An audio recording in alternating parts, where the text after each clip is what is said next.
Well, I'm joined now by Sinead Gleeson, winner of Bookselling Ireland Non-Fiction Book of the Year category. Sinead, huge congratulations on your win this evening. Thanks, Evelyn. You and those old bones of yours are collecting the awards. Just tell us a little bit about the book itself, because the title Constellations, obviously about, you've talked about the fact that you're trying to tell maybe the map or the story of the map of all the scars, all the marks in your body and how they've made you the woman you are today and the writer you are today.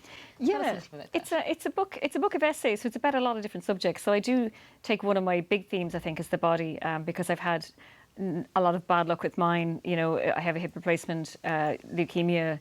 Lots of awful things have happened. I managed to have children after having loads of chemotherapy. So I feel in lots of ways very lucky, but I feel like I'm the owner of a very badly misbehaving body in lots of ways.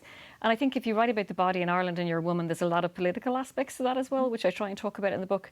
But I didn't want to write a memoir, which is why they're essays. So I wanted to write about art and politics and blood and all sorts of subjects, and the essay form was a way of doing that. So a constellation, I guess the title is, constellation is, you know, think of Orion and it's one big thing, but it's made up of loads of distinct stars. So you could read one of these essays, or you could read all of them, or you could read them in different orders. So that's kind of what, a bit of a shorthand for what the book is. I think it's interesting you're saying that. I think when I picked it up, I was looking forward to it, but I didn't expect it to be so kind of page-turny. Oh, thank God. Thanks for saying that. Yeah, but there was a real rhythm to it. And I thought, was that very important to you, that you'd hook the reader in, that it wasn't just going to be a dip in and out, that once you got us, that was it, you were going to unfurl this story?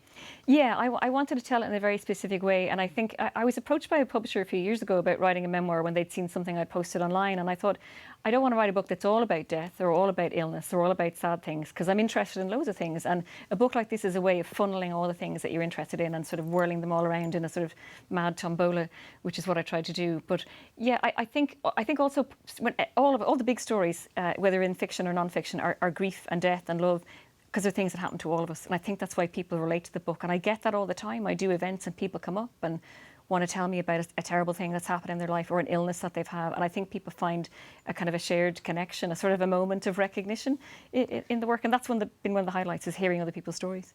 I think for me, I was at the launch with Anne Enright, and she so brilliantly said, you know, for those of us who love Sinead, this is going to be a tough read, because there is such darkness in the book. What do you make of those kind of observations? How do they help you as a writer?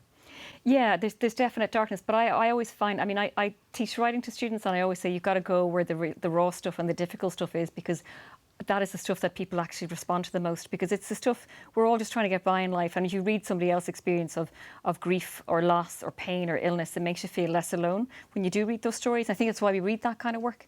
So I've heard loads of those stories from readers at events, and it's made me kind of feel better that my experience has helped them, or that my experience has been not as bad as theirs or been a bit better than theirs. And you feel a kind of solidarity, and that's what reading is in general. We all know it connects us all. Stories connect us all, and I think that's really important.